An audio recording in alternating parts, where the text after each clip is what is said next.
The longer we live, the more inevitable it is that we will experience trauma. Trauma occurs when a person is overwhelmed by events, circumstances, or extreme stress, and responds with intense fear, horror, and/or helplessness. Regardless of its source, trauma contains three common elements. First, it was unexpected. Second, the person was unprepared, and third, there was nothing the person could do to stop it from happening. Simply put, traumatic events are beyond a person's control. It is not the event that determines whether something is traumatic to someone. Rather, it is the individual's experience of the event and the meaning they attach to it.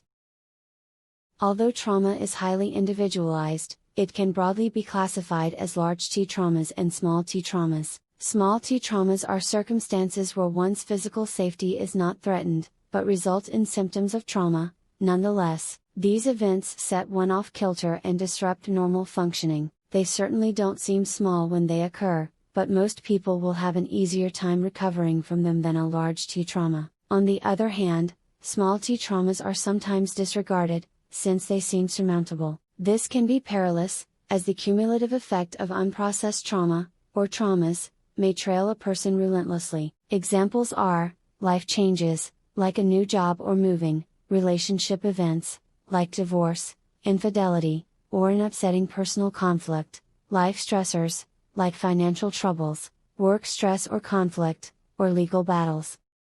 Large T traumas are extraordinary experiences that bring about severe distress and helplessness. They may be one-time events, like acts of terrorism, natural catastrophes, and sexual assault. Or, they may be prolonged stressors, like war, child abuse, neglect, or violence. They are much more difficult, or even impossible, to overlook, yet they are often actively avoided. For instance, people may steer clear of triggers, like personal reminders, certain locations, or situations like crowded, or even deserted places. And they may resist confronting the memory of the event. As a coping mechanism, this only works for so long. Prolonging access to support and treatment prolongs healing. There is no cure for trauma, nor any quick fixes for the suffering associated with them. But there is hope. A wide range of effective therapies exists, and access to them is widespread. Trauma survivors are best served by working with a certified clinical trauma professional. These therapists are trained to employ a combination of therapeutic modalities. Psychotherapy alternatives include exposure therapies to help with desensitization, cognitive behavioral therapy, which helps change thought and behavior patterns, and reprocessing therapies, like eye movement desensitization and reprocessing, or EMDR, that allows the survivor to reprocess memories and events. EMDR is a form of trauma therapy that enables people to heal from the symptoms and emotional distress caused by disturbing life experiences. Multiple studies show that it allows people to experience the benefits of counseling more rapidly. There are over 30 controlled studies examining the efficacy of EMDR therapy.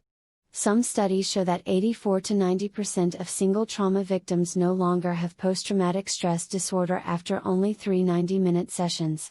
Another study found that 100% of the single trauma victims, and 77% of multiple trauma victims, no longer met diagnostic criteria for PTSD after only 6 50-minute sessions. According to the American Psychiatric Association and the World Health Organization, EMDR is a recognized form of treatment for trauma. At the Counseling Center, our therapists are certified clinical trauma professionals who are trained in the use of EMDR therapy. A significant portion of our practice is devoted to working with clients who have a history of trauma and are experiencing PTSD symptoms. If you have a history of trauma and would like to learn more about EMDR therapy, call us today at 317-754-0808 or visit www.tcc-indy.com.